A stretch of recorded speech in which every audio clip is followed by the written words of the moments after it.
Have you ever had this moment where your English is actually in your head, you know it's there, but the second you need to speak, your mind goes blank and your throat gets tight, and suddenly you feel like you're back at level 1, and you can hear yourself thinking, don't make a mistake, don't sound stupid, don't be slow, and then you either say almost nothing, or you say something small and safe, even though you had so much more you wanted to say.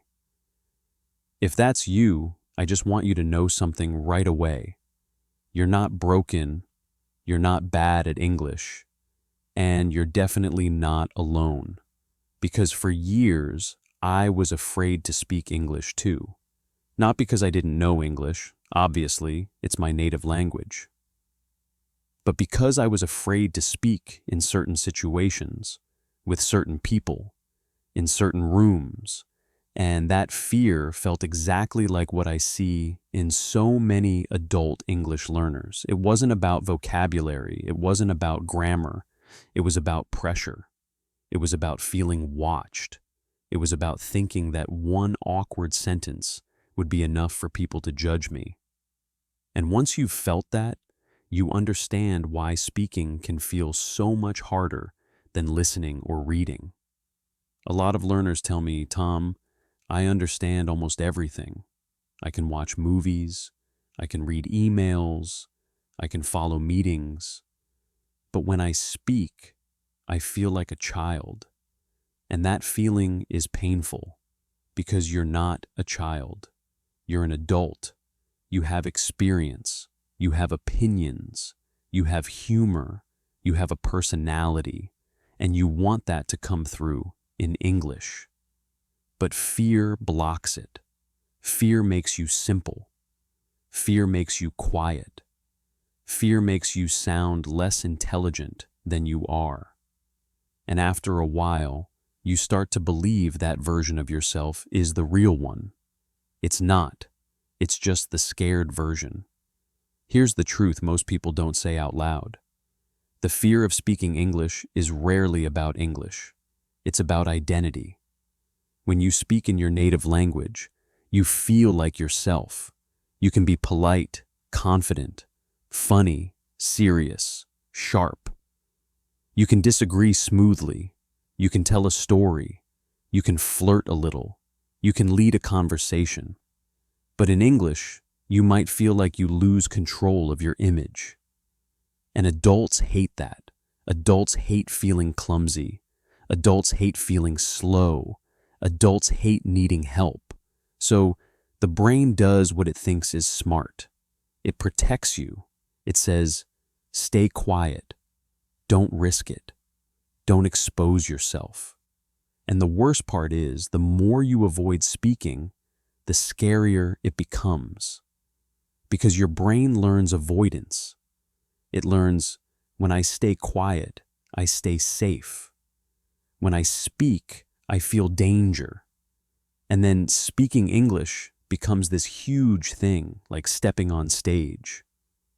Even if it's just ordering coffee or joining a small conversation at work.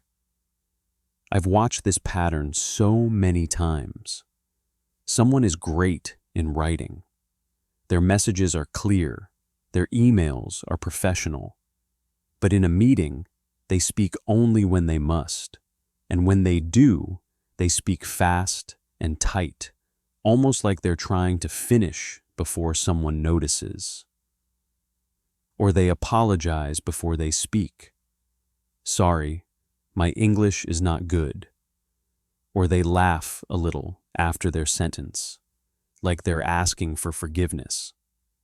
And I get it, that's the body trying to reduce the risk. That's a smart human brain doing a very human thing. So what changed everything for me, and what I've seen change everything for my students, is not some secret grammar trick. It's not some perfect pronunciation method. It's a shift in what speaking is for. Most learners think speaking is a test. They walk into a conversation like it's an exam. They want to perform well. They want to prove something. They want to avoid mistakes. They want to be accepted.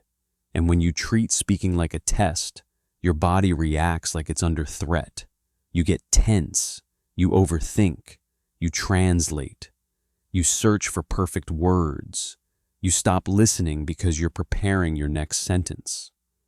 And your English gets worse, not because you don't know it, but because you're locked up. But real speaking is not a test. Speaking is a connection. Speaking is teamwork. Speaking is, hey, here's what I mean. Can you follow me? And if you can't, I'll try again. That's it.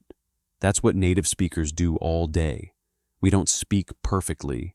We correct ourselves constantly. We say things like, wait, let me say that differently. Or, that's not the right word. Or, you know what I mean? We pause. We restart. We use simple words when we're tired. We make little mistakes and nobody cares. Because the goal is not perfection. The goal is to be understood and to understand the other person. And once you really accept that, not just in your mind, but in your body, everything relaxes. You stop trying to impress. You start trying to communicate. And that sounds small, but it's huge. If you're enjoying this and it's hitting something real for you, take a second to subscribe and maybe like the video so you can find more of these conversations later. And if you feel comfortable, leave a comment about where your fear shows up most. Is it meetings, phone calls, small talk, presentations? I read those, and it helps me make episodes that actually fit your real life. Now, let me tell you what I noticed in my students who finally broke through this fear. It wasn't that they suddenly learned more English. It was that they changed how they practice speaking. Most people practice English in a way that creates more pressure. They memorize. They study. They try to sound advanced. They try to be accurate. And then they put themselves in a real situation and their brain can't access it fast enough. Because memorized English is not the same as living English. The students who improve faster do something different. They practice being imperfect on purpose. They practice speaking before they feel ready. They stop waiting for confidence to appear, because confidence doesn't appear first. Confidence comes after. Confidence is the result of doing the scary thing, surviving it, and realizing you're okay. I want you to picture a simple work situation. Someone asks, "What do you think about this plan?" If you're afraid, your mind starts racing. You try to build the perfect answer in your head. You translate from your native language. You search for vocabulary like efficient, sustainable, implementation, timeline. And while you're doing that, the conversation moves on, and then you feel worse. And then next time you speak even less. But what if you answered with simpler English, faster? What if you said, "I think it's a good idea, but I'm a little worried about the timing. Maybe we need one more week." That's real English. That's useful. That's clear. And nobody is sitting there thinking, wow, their grammar wasn't advanced enough. They're thinking, okay, timing is a risk. Good point. A lot of learners underestimate how powerful simple English is. Simple is not childish. Simple is clear. And clear is what people respect, especially at work. Some of the most confident native speakers use very simple language, not because they can't speak better, but because they want to be understood quickly. Another place fear shows up is small talk. You're in the office kitchen. Someone says, "Hey, how's it going?" And you know what you want to say, but you freeze. You give a short answer, "Fine," and then you escape.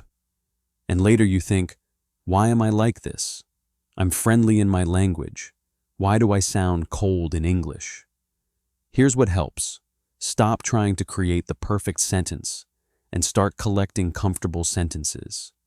Comfortable sentences are like your favorites. They fit you. They feel natural in your mouth. Things like, "Pretty good, just a busy week," or honestly, I'm a little tired today. Or, not bad, I'm looking forward to the weekend. These are normal, human, native sounding. And when you have comfortable sentences, you don't panic. You speak. And once you speak, the conversation can open naturally. Now let's talk about the big one, translating. Almost everyone does it, especially at intermediate level. You think in your native language, and then you convert. And that's normal. But the problem is, translating creates delay, and delay creates fear. Because while you're translating, you can feel the silence. You can feel people waiting, and you start to judge yourself in real time. And when you judge yourself in real time, you can't be fluent. So, what's the alternative? The alternative is not forcing yourself to never translate again. That's unrealistic. The real alternative is building direct connections in English, meaning you train your brain to go from idea to English without a stop in the middle. And the way you do that is with small, daily speaking habits that are low pressure. One of the most effective things is talking to yourself out loud in simple English for 2 minutes a day, 2 minutes, while you make coffee, while you get dressed, while you walk outside. You describe your day. You describe what you're doing. You say what you need to do later. You complain a little. You think out loud. And you don't stop to correct. You keep moving. This trains flow. It trains your brain to stay in English, even when the sentence isn't perfect. And that skill transfers into real conversations. Another thing that changes everything is learning to recover. Most learners think the goal is to speak without mistakes. But the real goal is to recover smoothly when you get stuck. Because everyone gets stuck. Native speakers get stuck. We forget words. We lose our train of thought. We say, "What's the word?" We say, "Let me think." We say, "How do you say?" Recovery is a superpower. When you know how to recover, you're not afraid anymore because you're not trapped. So give yourself permission to pause. Give yourself permission to restart.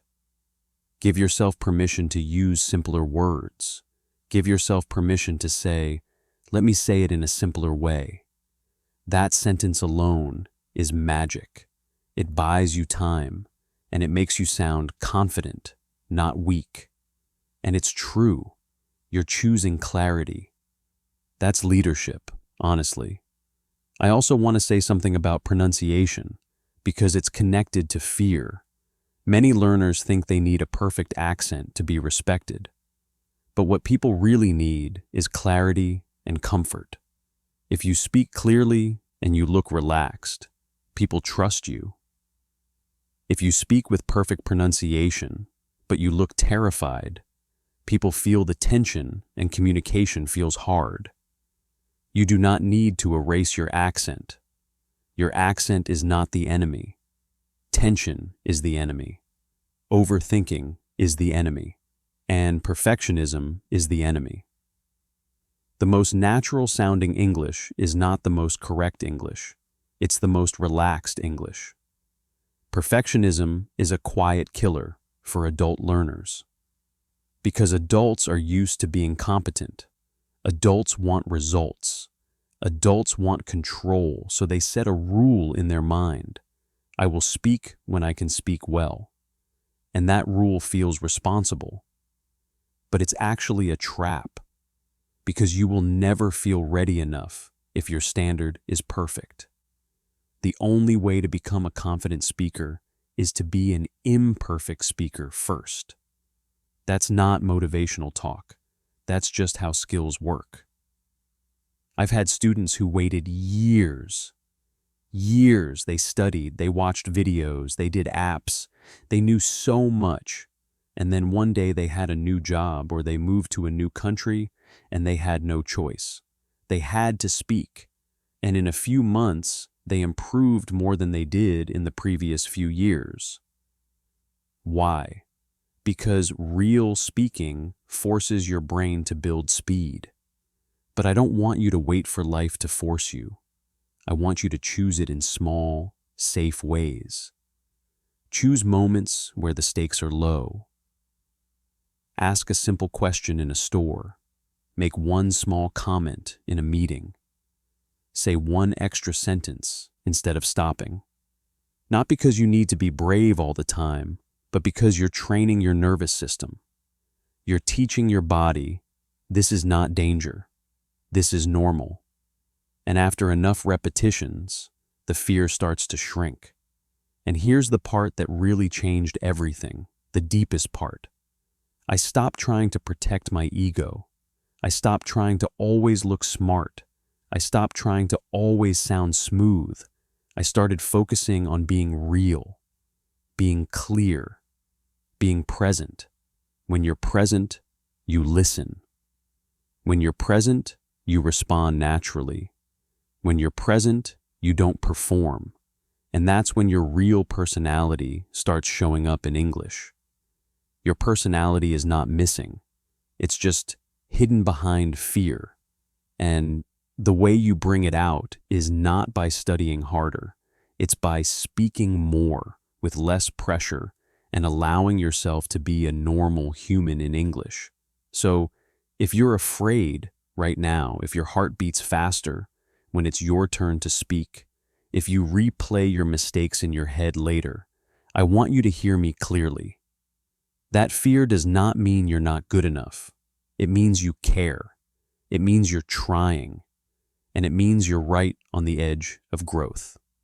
Next time you're in a situation where you could speak, don't aim for perfect. Aim for one clear idea, one simple sentence, one honest reaction, and then let it be. Let it be a little awkward. Let it be a little slow. Let your accent be there. Let your English be real. Because real English is what connects you to people. And connection is the whole point. Over time, something amazing happens. You stop thinking, will I make a mistake? And you start thinking, what do I actually want to say? And that shift is freedom. That's when English stops being a wall and starts being a bridge. And if you're not there yet, that's okay. Keep going. Keep speaking. Keep it simple. Keep it human. Confidence is coming, not because you're waiting for it, but because you're building it, one imperfect sentence at a time.